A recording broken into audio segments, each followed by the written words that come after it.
دادگاه ناحیه اسماعیلی سامانی شهر دوشنبه عدالت شیربکова ساکن 60 ساله ناحیه قبادیان را همراه با دو کلینش دلافروز آلمخان و یک ساکن اسفره قمری مومینова را با جرم قصد سفر به سوریه متناسباً از 5 تا 6 سال زندان محکوم کرده است. این حکم روز 17 فوریه سال جاری صادر شده. دادرس پرونده با دلیل آنکه حکم هنوز مورد اجرا قرار نگرفته است در این باره تفصیلات نداد. این زنها بر اساس دو ماده قانون جنایی 401 پریم 1 یعنی جلب شهروندان و اشتراک غیرقانونی آنها در زدوخوردهای مسلحانه و غیرقانونی عبور مرز عیبدار دانسته شدند. از روی اطلاع مقامات عدالت شیربکova با همراهی کلینهایش 25 سپتامبر سال 2015 در مرز تاجیکستان و قرقیزستان هنگام بازداشت شدند که قصد داشتند به سوریه نزد فرزندانش روند. 8 عضو خانواده شیربکوف‌ها از جمله 3 پسر و 1 کلین و 4 نبیره در سوریه قرار دارند. صحبت کرده بودم زنکتی و زنکتی صحبت وقت صحبت و زنک هیچ وقت گردنش نگرفته بود. یا که جای میریم یا دولت خارجی میریم دیگه اون خواهی کپ نبود.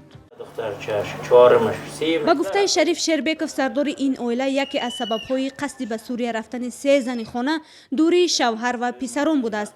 آلمخان کلین خردی خانه با گفته شیربکov پیوسته با شوهرش تماس گرفته طلب می‌کرده است که یا شوهرش برگردد و یا او به سوریه می‌رود. اما خوشنامان این خانه کلین و نبیره‌هایش را در راه به سوریه نخواسته است تنها گذارد. در یک صحبت قبلی شریف شیربکov گفته بود که فرزندانش را طریق اینترنت فریب داده از روسیه برای جهاد به سوریه بردند. با فکرم اینترنت با پرتافتگی دا مسلمان‌ها جمع میشن دولت اسلام میشن.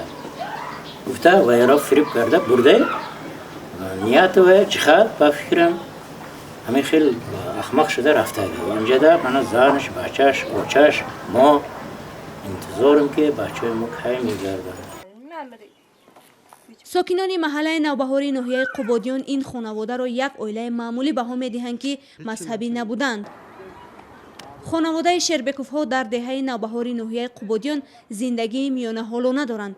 2 سال اخیر که پسران و کلین و نبیره‌های این عائله طریق روسیه به سوریه رفتند خوشی آنها را برهم زده است.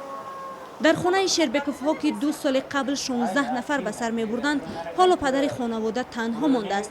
8 نفر در سوریه، 3 بانوی خانه در کنج زندان و 4 نبیره در نزد بیبی‌های مادری خود به سر می‌برند. تلاش خبرنگار آزادی برای صحبت با سردار این عائله به نتیجه انجام یافت.